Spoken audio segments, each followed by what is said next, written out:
Hello there. Once again, Santon from Anton Bay. Thank you guys for stopping by the collection room.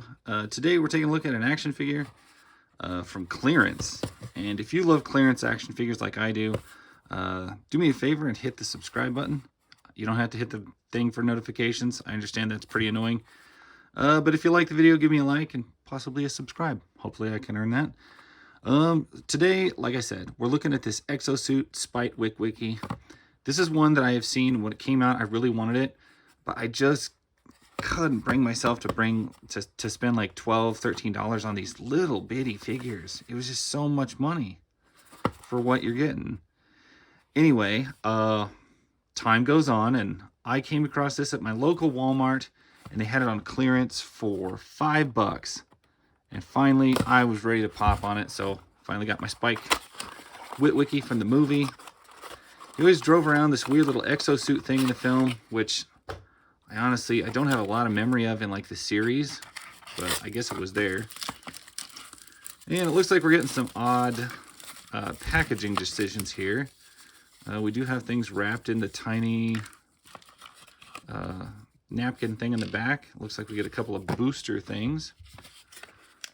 We've got, a ton of these little seatbelt things all over here. And those are difficult to get out. Trying to slice him with my big dull knife here to get him free. They did put a lot of them in there. So that's that. Now I'm fairly certain his arms don't go out into these, or like they even planned it to. Like it's just, that's the design. I think he's all inside the cab. Sometimes I always wonder when it comes to exosuits, like are their limbs supposed to be in the other limbs? And I'm like, sometimes I think they are, and sometimes I really think they aren't. And I'm like, in this one, I'm also kind of curious. So like, are these his knees? That possibly. It seems a little bit odd if you look at it. I'm gonna bring it closer. Just the length of his body, where would his knees be? And it's like, I don't know exactly, but I feel like it's a little bit off. But they tend to do this with large mechs and suits like this. It doesn't bother me too much. I do wonder where are his arms, things like that. And I can't even remember what this thing is supposed to transform into. I can't remember, some sort of rocket bike thing. I'm probably not even going to try because I tend to not really transform my Transformers. I like the Transformers for the characters or what they are. I never so much cared for the transform gimmick, like having them turn into something. I know that sounds lame, but it was always a bunch of work. Early Transformers, it was so easy that you did it. It was no problem. But some of the new really complex Transformers, it's too complex, and it takes a lot of the fun out of it. I will go through his articulation, though, real quick, which you don't need to transform to do. So I've already moved it around. This window rotates, kind of like he's looking different places, which is pretty cool.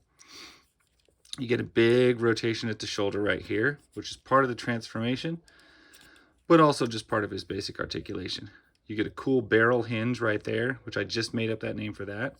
You get an elbow right there. Sorry. You get another rotation right there at what would be kind of a second elbow. You get one kind of at the wrist, which is part of the transformation. But this does mean he's got a lot of movement for such a little toy. No waist rotation or anything like that. But you do get a ball joint at the hip, which moves all over the place. And you get another ball joint, full rotator at the knee. And then above the knee, you have another barrel hinge, which that's my new word for what that is. A couple of wheels that do spin here, here, and here, and here. And all that's good. Oh, and there's a back slot that if I move, will make Spike look around. That's pretty cool. There is a disturbingly large hole in the back of Spike's head, though, which is kind of frightening, and I kind of don't know why that's there. That seems odd. I would expect that to be at some form with the transformation of it, but I don't think his head moves out of there. So why? Why is there a massive hole in the back of his head? Sorry. If anybody knows, because I don't think he moves in the transformation. Like, he stays the same. And this dome doesn't come off. He's just in there. Yeah, I don't know why there's a big hole in his head.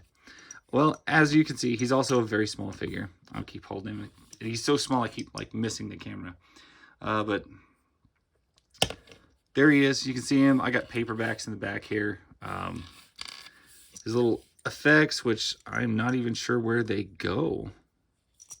You probably click into wherever the thrusters are for the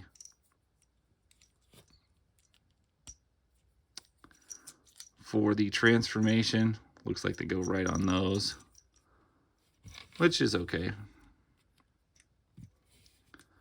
They're probably just little pieces I'm going to lose, is what they are, because that's usually what happens with these. But yeah, there's Spike Witwicky, a cool figure, very small, but in comparison with, let's see, you know what? I have a Thundercracker sitting right over here. Boom. So there he is next to like a standard Thundercracker Voyager class, so you get an idea. He's in the right size comparison. So anyway, that's pretty much all I got to say. He's not worth 12 to me, but man, was he certainly worth 5. And I'm very happy to have it for that. Anyway, that's all I got. Thank you so much for watching. I will catch you guys later. Bye.